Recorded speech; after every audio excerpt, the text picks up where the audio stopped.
Many changes have taken place. But one thing remains the same. That is your task and your duty. You are required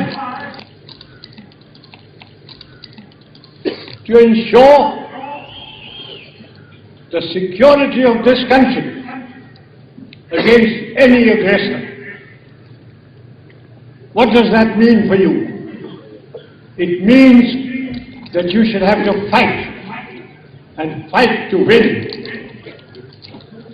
There is no room for the loser. If you lose, don't come back. You will have disgraced the country. The country won't accept you. The people of cities, towns, villages and gowns where you come from won't look at you. Even your Gharwali will despise you. As I look around,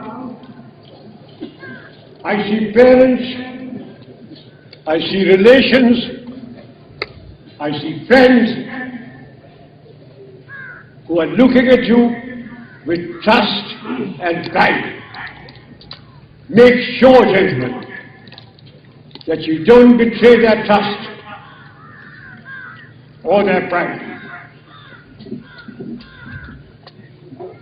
May the winds of fortune blow kindly upon you, and may good luck attend all your deeds. I wish you great success. Thank you.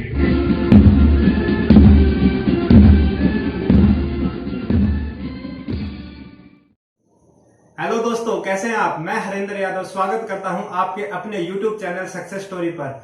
और सबसे पहले तो मेरी तरफ से आप लोगों को स्वतंत्रता दिवस की हार्दिक शुभकामनाएं। और जैसा कि आप लोग पहले ही क्लिप में देख चुके हैं, आज हम बात करने वाले हैं इंडियन आर्मी के पहले फील्ड मार्शल सैम मानेकशॉ के बारे में। दोस्तों, इनका जन्म अप्रैल 1914 में अमृतसर में हुआ था। इनका बचपन का नाम सैम हरमोसजी फरमजी जमशेदजी मानेकशॉ था और इनके पिताजी एक जाने माने डॉक्टर हुआ करते थे। बचपन में कहीं ना कहीं ये भी एक डॉक्टर ही बनना चाहते थे, लेकिन किन्हीं कारणों से इनके पिताजी इनको पढ़ने के लिए लंदन नहीं भेज पाए और इसी कारण इन्होंने बगावत करके इंडियन आर्मी ज्वाइन कर ली। वैसे तो इंडियन आर्मी में इनका करियर लगभग 40 साल का था और इन्होंने अपने लाइफ टाइम में लगभग 5 युद्ध भी फेस किए, लेकिन आज हम इनके जीवन से जुड़ा वर्ल्ड वॉर 2 का एक इंसिडेंट शेयर करेंगे। 1942 में जब ये कैप्टन के रैंक पर थे, तब इनको 4th बटालियन और 12th फ्रंटियर फोर्स रेजिमेंट के साथ जापानीज आर्मी को पीछे धकेलने के लिए बर्मा भेजा गया। 50% कैजुअलिटीज होने के बावजूद भी इन्होंने पगोडा हिल्स को कैप्चर करके अपना मकसद पूरा किया, लेकिन पेट में काफी सारी गोलियां लगने के कारण ये बुरी तरीके से घायल हो गए थे और शहीद होने की कगार पर पहुंच चुके थे। ये देखकर मेजर जनरल डेविड काउन इनके पास दौड़े हुए पहुंचे और इनकी बहादुरी को देखते हुए अपना खुद का मिलिट्री क्रॉस रिबन इनको लगा दिया, क्योंकि ये सम्मान किसी को मरने के बाद नहीं दिया जा सकता। फिर इनको एक ऑस्ट्रेलियन सर्जन के पास ले जाया गया। इनकी गंभीर हालत को देखते हुए सर्जन ने ऑपरेट करने से मना कर दिया, लेकिन फिर काफी मनाने के बाद सर्जन ने इनको ऑपरेट करके इनके लंग्स, लीवर और किडनी से 7 बुलेट्स बाहर निकाले। और दोस्तों, इतनी गंभीर हालत में भी जब इनसे पूछा गया कि ये आपको कैसे हुआ, तो इनका जवाब था, अरे ये तो एक गधे ने लात मार दी थी। दोस्तों, मैं आपको बता दूं कि ये वही सैम मानेकशॉ थे जिन्होंने 1947 में भी पाकिस्तानी आर्मी को पीछे धकेला जब वो कश्मीर पर कब्जा करने आ रहे थे, और इसके बाद इनको लगातार प्रमोशंस मिलने लगे। और यही कारण था कि इनके नए नए दुश्मन भी बनने लगे और इनके खिलाफ नए नए षड्यंत्र भी रचे जाने लगे।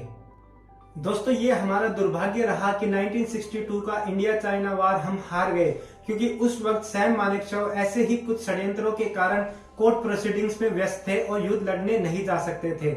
लेकिन जब हालात हाथ से बाहर निकलने लगे तो सैम मानेकशॉ को 4 कोर्प्स का कमांड देकर युद्ध लड़ने भेजा गया, लेकिन तब तक काफी देर हो चुकी थी।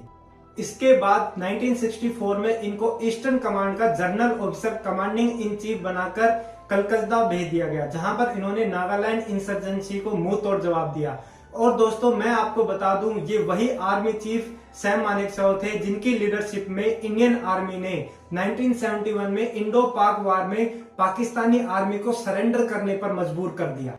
दोस्तों आर्म फोर्सेस और अपने देश के प्रति इनकी लाइफ लॉन्ग आउटस्टैंडिंग सर्विस को देखते हुए 1 जनवरी 1973 को इनको इंडियन आर्मी का पहला फील्ड मार्शल भी बनाया गया। और मैं आपको बताना चाहूंगा कि 1968 में इनको पद्म भूषण और 1972 में पद्म विभूषण से भी सम्मानित किया गया। इसके अलावा इनको लाइफ लॉन्ग इतने सारे अवार्ड्स और सम्मान भी दिए गए। दोस्तों जब उनसे एक इंटरव्यू में पूछा गया कि क्या होता अगर आप पार्टीशन के टाइम पाकिस्तान चले गए होते, तो उन्होंने ऐसे ही मजाक में कह दिया था कि अगर ऐसा होता तो 1971 का वॉर पाकिस्तान जीत जाता। दोस्तों ये कमेंट उनकी लाइफ की सबसे बड़ी गलती साबित हुई, क्योंकि इसके बाद उनकी लाइफ लॉन्ग आउटस्टैंडिंग सर्विसेज को दरकिनार करते हुए उन पर तरह तरह के आरोप लगने लगे। दोस्तों बड़े दुख की बात है कि ऐसे हीरो को उनके आखिरी दिनों में लोगों ने लगभग भुला ही दिया था।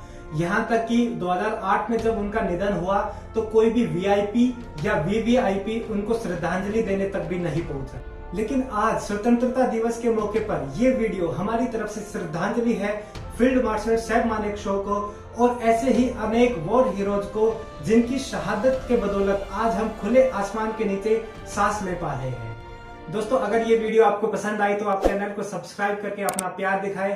आप लाइक और कमेंट करके भी हमें अपने रिव्यूज दे सकते हैं और वीडियो को शेयर करके अपने 2 दोस्तों तक भी पहुंचा सकते हैं। आपका दिल से धन्यवाद।